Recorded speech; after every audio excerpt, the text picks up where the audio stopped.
You're listening to PetLifeRadio.com.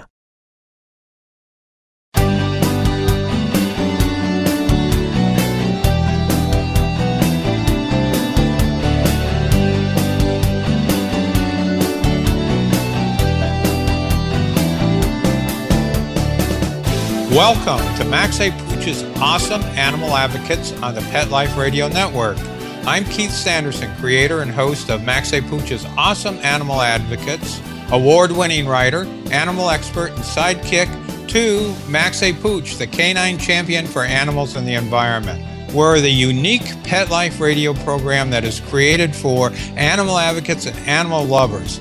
Each episode is dedicated to the animal advocates whose work helps improve or save the lives of animals and make our planet a better place. Our guest today is Mychelle Blake. Mychelle is the CEO for the Greenville, South Carolina located Association of Professional Dog Trainers. Mychelle has a master's in social welfare from UCLA, is a certified association executive through the Center for Association Leadership, and certified as a dog behavior consultant through the International Association of Animal Behavior Consultants. Mychelle resides in Las Vegas, Nevada with her husband and two dogs, Jack and Kaylee. It's always been my belief that a well-trained dog is a happier, healthier, and safer dog. Mychelle will share with us her thoughts about this, whether cats can be trained, and more. But first, we need to take a break to hear from the great folks who help bring you Max A. Pooch's Awesome Animal Advocates. We'll be right back, right after these messages. Stay tuned. Pet Life Radio, the #1 pet radio network on the planet, joins forces with iHeartRadio to put the power of your pets in your pocket. Awesome! Download the iHeartRadio app and rock Pet Life Radio on your phone, on your tablet, on your Xbox, in your car. Pet talk, pet tunes, and fun pet times. Pet Life Radio and iHeartRadio. Positively Possum. Let's talk pets on PetLifeRadio.com.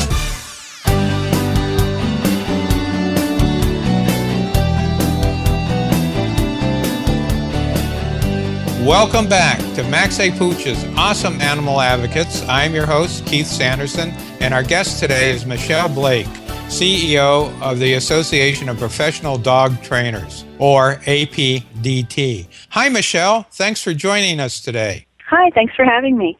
It's great. It's great. I've been wanting to get somebody who really knows about dog trainers and training on, because one of the things I have is my own personal belief is that a trained dog is a happier, healthier, and safer dog. Do you think that's true? And if so, why or why not? Well, I think it's absolutely true, and I think there's a number of reasons. I mean, for one thing, when you have a dog that lives in a household, whether it lives with a single person or with a family, in a way, training is a form of communication. So the dog understands what the people want from it, and the people are able to communicate to the dog what they want, and so that just leads to a more harmonious household. So, just that in itself, makes everybody healthier and happier, both human and canine. Also, I think that having come from a shelter background, most often dogs that end up in shelters, not most often, but a lot of the time the dogs that end up in shelters are dogs that didn't have any training or any socialization when they were puppies. And so obviously ending up in a shelter is probably, the least healthy and happy place that a dog can be. So even just doing, simple obedience training, just the basics like, sit, stay down, come, and walking well on leash can really contribute to making for a much better lifestyle for the dog, because it means the dog tends to stay in the home, it doesn't aggravate the people. Or even a lot of times what I've seen happen is the dog doesn't get trained, the people don't want to give it up, but they just can't handle the behaviors. So the poor dog gets relegated to the backyard 24/7, or maybe to like a laundry room or a garage. So, again, a dog that's trained is a dog that can be with its people, all the time. It can be with them in a way where everybody's happy, and it's a really easy thing that you can do that can make your life so much better with the dog. My own experience, Max, when he was young, had no training. And one day I had him off-leash in what I inappropriately thought was a safe place. And he took off, and he ran and ran, jumped up on a snowbank, and jumped out in the street. I bet you it was a quarter of a mile away from me. I could still see him. And if the driver of the car hadn't seen him running and anticipated where he was going to land, we probably wouldn't have Max today. And that taught me a pretty good lesson about getting him trained. And I assure you, one thing Max knows now is the word stop. Right. And I made that high on my priority list along with the other things. And he'll even stop now when he's chasing a squirrel, because that's the same kind of thing that can happen. He could chase a squirrel across the street. So now I wouldn't say it's 100% of the time, but I'll take 90 or 99% of the time that works. And of course, be more, recognize more where the safe places are to let them off leash. Right, and I remember when I actually used to teach training classes, when I would introduce come, I would always tell people that's the one command that can save your dog's life. Because just as you said, your dog runs out the front door, and if you live on a busy street, or I was actually once at a pet store where someone had just recently adopted a dog, and the dog took off, and the pet store had those doors that automatically open, and dog took off, had no come command, went right into traffic. So again, simple command to teach, and it's something that, it can make the difference between having your dog with you, for the rest of its life, or having, a really terrible accident. Right, and causing both a lot of mental and physical pain. Yeah, absolutely. Sometimes I hear people say they don't know what's making their dog do what it's doing. I mean, a perfectly great dog, and then all of a sudden there's a behavioral problem. Can this be caused by a physical problem with the dog? Oh, absolutely. Just like with people, if you're not feeling good, you can be cranky. Some examples with dogs, sometimes dogs will have like a thyroid condition, and that's been known to sometimes cause things like aggression. Or, for example, you might have a dog that was a wonderful dog, and all of a sudden it snaps, and you can find out, by going to the vet, that maybe it has like a bone disorder, or, maybe a wound, or maybe something going on, like with cancer or something like that. So, physical conditions can absolutely, change how a dog's feeling. And that's always why, with a behavior problem, the first thing that we say is, get the dog checked out by a vet first, because you really do want to rule out medical causes. That's interesting, because when we were out for a walk yesterday, we came upon a standard poodle that Max knows, and he walked up to her like he usually does. They were both on leash, and she really growled at him. And so he backed off immediately. And the owner said, "Oh, my goodness, I don't know what's going on. She never does that." And I noticed that the dog had a dressing on his chest. And I said, "Well, what happened?" She said, "Well, she had a big tumor removed." And so I suspect the dog was not being aggressive, but saying, "Hey, I don't quite trust you coming up to me, big guy. I've been hurt." Is that your read on what happened? Yeah, and a good example, I have a dog that just had surgery on her knee, and I have a young puppy as well. And, these two dogs love each other. But when she first came home from surgery, there were a couple times where the puppy came up to her where she just was like, get away from me. And it wasn't because she was being aggressive. She just, she wasn't feeling good. She had knee surgery. She was bandaged up. She had the cone on her head. So, again, like I said, it's, just like with people, if you've hurt yourself and someone comes up and they want to hang out with you and you're just not feeling it, you may express it in a way that you might regret later on, but it's not that you're aggressive or mean. It's just, you're not having a good day because something hurts. Yeah, I guess if humans can act like that, then dogs can, and that's another good reason to make sure that going back to having a good trained dog, so we can prevent our dog maybe from coming up to a dog that might be obviously injured or not feeling well. Yeah, absolutely. Sometimes humans like me, allow not only themselves, but their dogs to become couch potatoes. I joined a health club and started to get back in shape. But what can we do to help our dogs become more fit? Well, first thing you do before you put any kind of exercise program, again, you want to check it out with your vet, make sure your dog's up to it. I usually recommend, kind of starting in intervals. Good example is like if you've ever seen, there's this popular program that people use called Couch to 5K. And basically what it is, you'll walk for a minute and then you'll run for 30 seconds and then gradually increase that to walking for 2 minutes, running for a minute. So it's the idea of, gradually increasing the intensity of exercise so you're not completely tiring yourself out or stressing out your muscles and your joints, and you're getting them slowly worked up, to where that it's someplace where they can handle it. And that's actually a program I've done with my dogs because I do run with them. But some other things you can do, I mean, if you're not a runner, which a lot of people aren't, there's a lot of great activities. I mean, something like agility is a great way to get a dog to be more active, and it's a really fun thing that you can do with your dog, and it builds your relationship. There's other kind of dog sports out there, you know, depends on what's available where you live, or even, you know, just simple walking, you know, getting them up and out and taking them for a really long walk. And, you know, with dogs, it's not just the physical part. They also get a lot of mental exercise from walking, so you might want to try varying where you take the dog. So instead of just going out in your neighborhood, maybe getting in a car and going someplace, like here in Las Vegas, there's tons of like hiking trails you can go to where you can get much different type of workout because you're walking on rocks or you're walking up steep cliffs or things like that.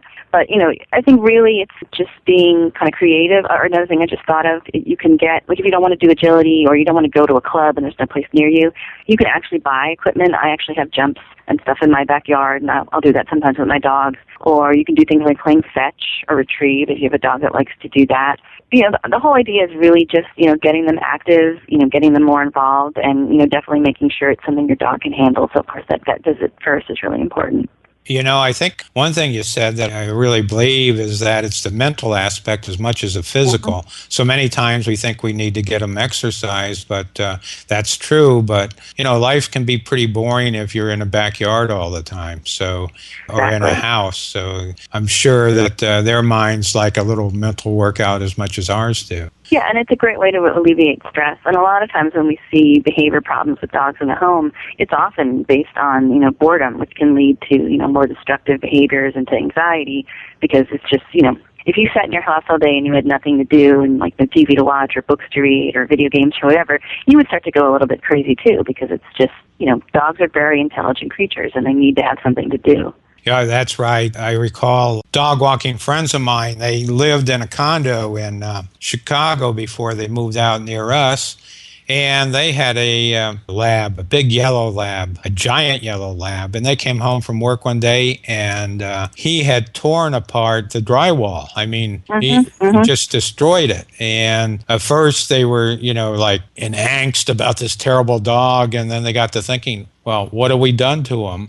And that was one of the reasons they had moved to the country. I guess that's another reason we should fit our dogs to our lifestyles when we think about adopting or adding a dog to our household. Talking about that, sometimes we hear of a rescue dog being adopted who's a great dog, but unfortunately there was something in its past life that must have happened, causing it trauma and fear. Can anything be done about this? Sure, and again, it really depends on the individual dog. But there are definitely things you can do to work with the dog to help it learn that whatever it is it's fearful or anxious about is something that it shouldn't be worrying about. And if you work with somebody who's qualified with a background in behavior, they can come over to your house, they can sit down, they can take a history of the dog, they can work on things like counter-conditioning and sensitization and all these different techniques that we use.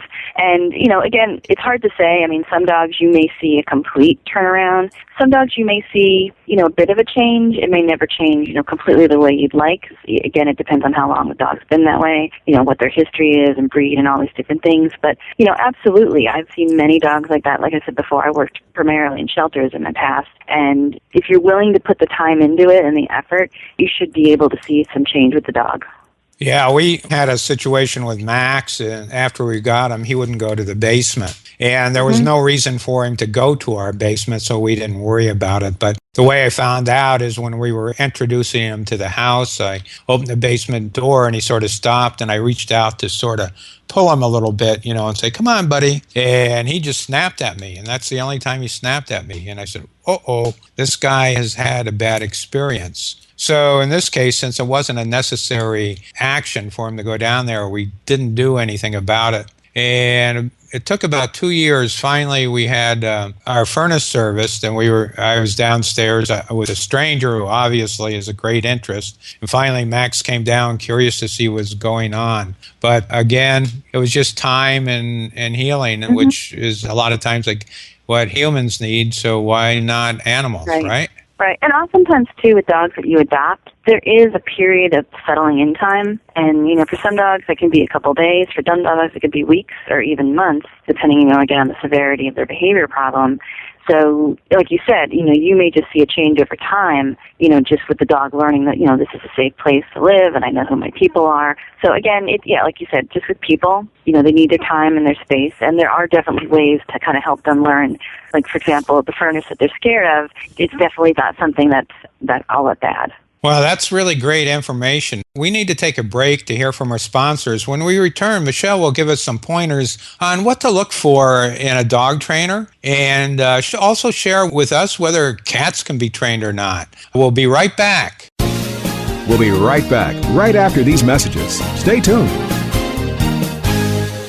Hi, this is Tim Link, animal communicator and pet expert and host of Animal Rights on Pet Life Radio. Have you ever wanted to know what your pet is really thinking? Do you want to find out if they truly understand what you're trying to tell them? Ever wish you could build a better understanding and closer relationship with your pet? Well, now you can. Learning to Communicate with Animals is a 4-part on-demand workshop. In the workshop, you'll learn the essential techniques that are necessary to communicate with animals, including what is animal communication, breathing correctly to achieve the perfect state to communicate with your animals at a deeper level, using guided meditation exercises and method to communicate with animals, and how to send and receive information from your animals. So if you're wanting to learn how to communicate and connect with your animals at a deeper level, visit PetLifeRadio.com/workshop and purchase and download Learning to Communicate with Animals. You'll be glad you did.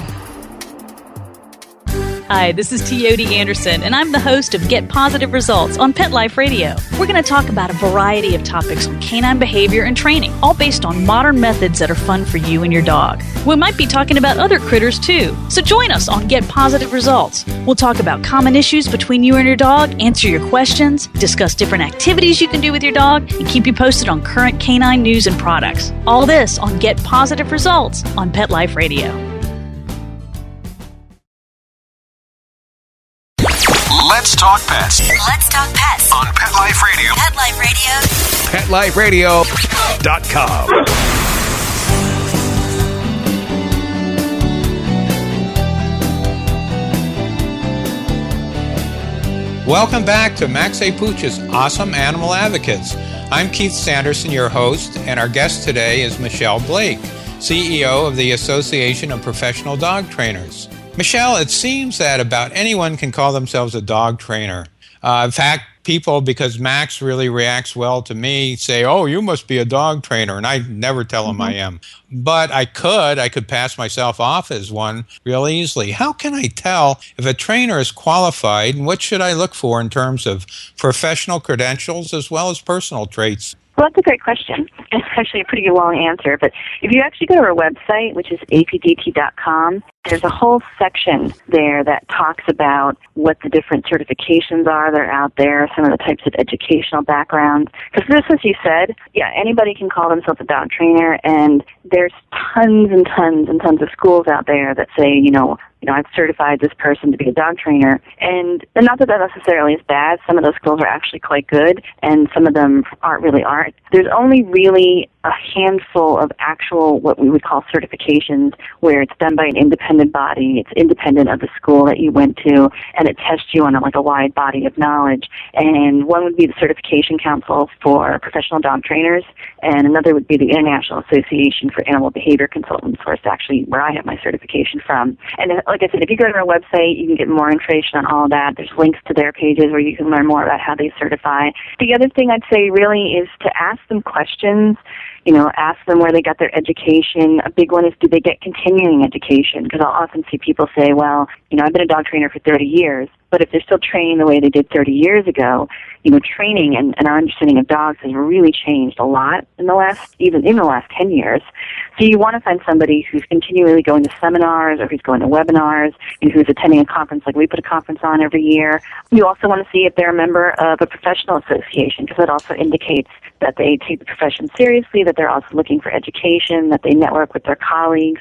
The other thing I would really say is find somebody who, after you've determined all their credentials, that you feel comfortable with, that you feel like this person is somebody who can coach you. Because a lot of people have a misperception that the dog trainer trains your dog. Really, they don't. They train you to train your dog. So you want to feel like this is somebody that, if I'm feeling embarrassed or uncomfortable, or I really don't understand a command, is this somebody who I feel like I can say, you know what, I don't understand. Can you show me how to do this differently? Because that, to me, I think is the most important thing, is that you need to be able to feel like this is somebody that you can get the learning from, because that's ultimately what's going to make you successful with training your dog. That's interesting. So probably one of the aspects, which I never thought about, would be flexibility, because all dogs are different and all humans are different. So if I come across a person who's very rigid in their approach to me and my dog, that person may not be the best trainer for me because we just don't fit. Is that true? Yeah, exactly. And like I said, it's, I've often had this where I would go to someone's house and they would hand the dog to me and they were leaving, and it's like, no, come back here. I'm not training your dog. I know how to train a dog, but what my job is to teach you how to train a dog so that you can live with the dog and be happy with the dog. And so again, if you don't feel a connection to that person, you don't feel like, like they're hearing you, if you don't feel like you can ask them for more direction, it's not going to be a productive relationship. You really want to think of the trainer as someone who's like a coach or a teacher for you, and not so much that they're the dog trainer, because ultimately you're the dog trainer. They're the instructor for you. I've heard that it's really building confidence in the human, and that a lot of times failure to train a dog is because the human just doesn't have the confidence that he or she can really do this and doesn't do the repetitions needed or carry on with whatever's suggested. Well, it may not necessarily be confidence, but it's more like if the person doesn't feel they can do it, or if they don't follow through with it and they're not consistent, and there might be different reasons why they may not do that. The dog's just never really going to effectively learn. So, depending on the person, like I can think of some situations I've had where the person just didn't feel like they could do it, and so they didn't practice. And so part of my role, was to continue to kind of, buff them up and make them know, yeah, you can do this, and kind of, I think, show them like small successes. So, it's such a typical scenario. The first night of any group class, people will show up and they'll say, oh, my dog's going to fail this class, and oh, my dog can't do this. And if you take their dog from them and get their dog to sit or down or do something within, like a couple minutes, usually that's enough to make them go, oh my God, my dog can do that. And then, that's what gives them the confidence to keep going and work with it. So, again, I think personality and that match between trainer/instructor and owner is very important.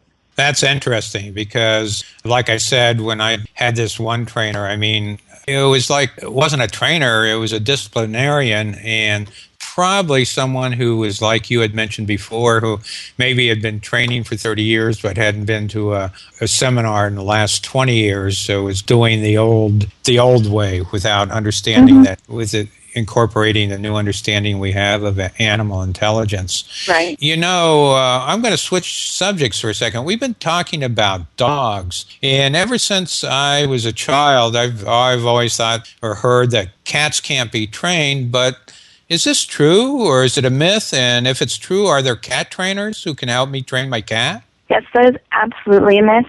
You can actually train pretty much any animal or each person. Once you find out what motivates them, that's really all you need. And dogs are really easy to train because they generally are motivated by food or toys or praise, and they were bred to kind of want to be with people. But I've seen people train chickens. We're actually doing a cat training workshop at our conference this year. I've seen hermit crabs, cockroaches. The list goes on of things that you can train. Again, it's just a matter of finding out what motivates them. And with cats, cats are a little bit more difficult to train because they're not like dogs. They don't necessarily seek out human companionship in the same way. They weren't bred to kind of work side by side with us the way most dogs were. But if you have a cat and you determine what they like, and with some cats it might be a little bit of tuna, or it might be being brushed, or it might be, play with a toy, you absolutely can train them. And there's actually books you can get on that. And there are, particularly for cat behavior problems, and as I mentioned before, like with my shelter background, the really sad thing is, we often talk about the number of dogs euthanized, but there's far more cats that die in shelters because of behavior problems, and it's because people just don't know that there are actually people you can hire to come and help you with things like, if the cat stops using the litter box, or if the cat's scratching or biting or things like that. We do have members who, if you go to our trainer search, there is an advanced search thing that you can click on, and one of the choices is multi-species, and I do train cats, and one of our staff does as well. The other organization that you can go to is the International Association for Animal Behavior Consultants, and they have a whole cat behavior division there. So, yeah, absolutely. If you have a cat with a problem, or you have a cat that's great and you just want to train them to do some tricks or things like that, you totally can train a cat. Now, does that include walking on a leash? Sure. And Really? again, it depends on the particular cat. Some cats may never enjoy that. You do want to find an activity that's enjoyable for the cat. But, yeah, I have seen people who have cats that they've trained to do that, and they'll enjoy a walk outside. And I've seen them at conferences. So, yeah, it depends on the cat's personality, because cats are much more, I think, environmentally sensitive than dogs are. But, if you have a cat that loves doing that, absolutely. Well, that's interesting. So, again, I guess that's an example of me acting about something I heard 30 years ago, and now with the new understanding of animal behavior, that it ain't necessarily true. So that's great.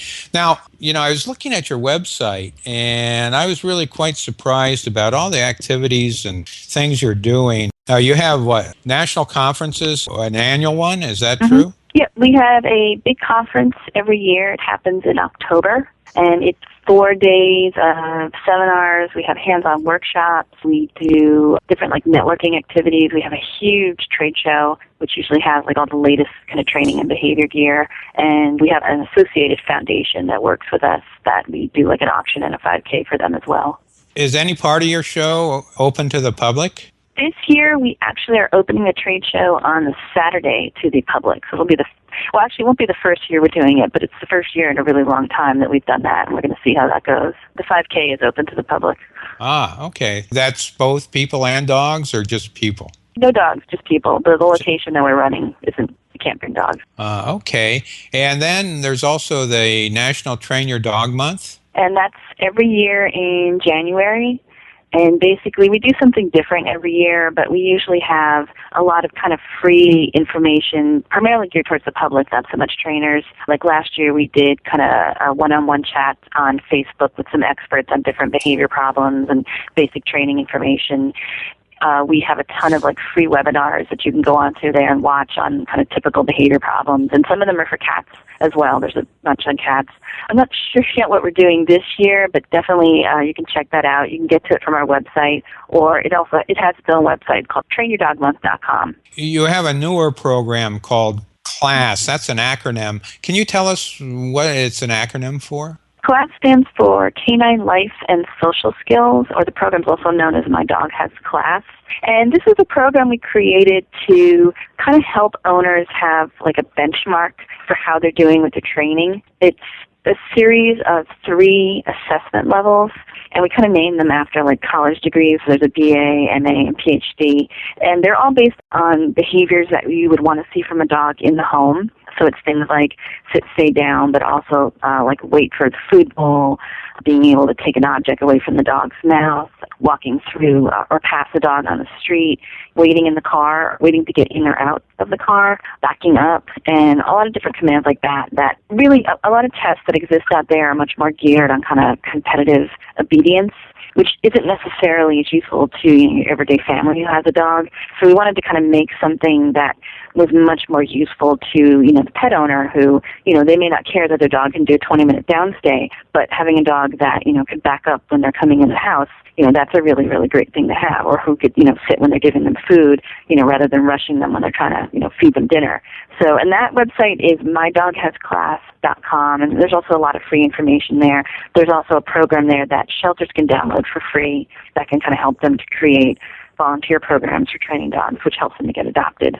That's interesting. So your group, even though your main target obviously are professional dog trainers, there's also things for dog owners. Yeah, we definitely see our mission as education, and while that primarily is focused on educating and improving dog trainers, we do also feel it's important to educate the public, one on, how to find good dog trainers and what to look for, but also, just on basic information about, training your dog and, typical behavior issues you might see, and, really just kind of getting that message out about how important it is to train your dog, how important it is to socialize them. And so, yeah, we absolutely love being a resource for the public. Well, Mychelle, we've run out of time. Can you give us the URL for your website one more time? Sure. The main website is apdt, trainyourdogmonth.com. The associated websites are trainyourdogmonth.com and mydogHasClass.com.